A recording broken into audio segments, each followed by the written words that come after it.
Isak tangis keluarga Arya dengar Tukul divonis 9 tahun, ayah Arya sebut akhirat menghukummu di neraka. Tukul alias ASR, eksekutor pembacokan siswa SMK Bogor di Simpang Pomat divonis 9 tahun oleh Majelis Hakim Pengadilan Negeri Kota Bogor. Majelis Hakim telah memutuskan dan menjatuhkan putusan perkara anak yang berhadapan hukum atas nama ASR alias Tukul. Hari ini putusannya telah dijatuhkan yang isinya Tukul terbukti secara sah melakukan pidana.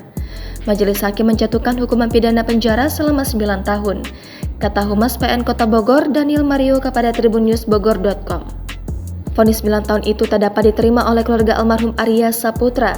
Kakak almarhum, Rati Permata, menilai hukuman tersebut terlalu ringan apalagi terdakwa sebelumnya juga pernah terlibat kasus hukum. Isak tangis keluarga Arya Saputra, pelajar yang tewas oleh ASR alias Tukul, pecah saat Majelis Hakim Pengadilan Negeri Kota Bogor membacakan vonis putusan terhadap Tukul. Keluarga Arya Saputra terisak usai Tukul divonis hukuman penjara selama 9 tahun pada Senin 12 Juni. Isak tangis itu mulai terdengar saat keluarga Arya Saputra keluar ruang sidang usai mendengarkan putusan vonis di ruang Tirta PN Kota Bogor. Ayah angkat Rojai menjadi keluarga Arya Saputra yang paling histeris usai mendengar putusan tersebut. Bahkan dirinya sampai dipegangi oleh keluarga yang lain dan langsung ditenangkan. "Kenapa 9 tahun? Kami pengennya lebih. Dia itu sudah ngebunuh anak saya," kata Rojai kepada tribunnews.bogor.com. Kakak angkat Arya Saputra, Rati Permata, pun menjadi keluarga yang tidak terima terhadap putusan ini.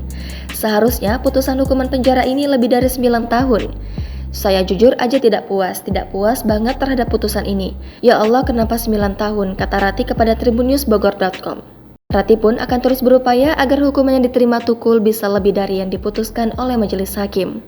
Mulai dari banding sampai mencoba audiensi dengan Wali Kota Bogor, Bima Arya, agar hukumannya bisa lebih tinggi. "Saya kedepannya akan banding, tidak hanya banding, kami juga mungkin akan bersurat dan meminta audiensi dengan Bima Arya," tambahnya. Dirinya berharap semoga hukuman yang diterima Tukul bisa lebih tinggi. "Doakan saja itu menjadi salah satu bagian ikhtiar kami. Dia Tukul sudah menghilangkan nyawa Arya," tandasnya.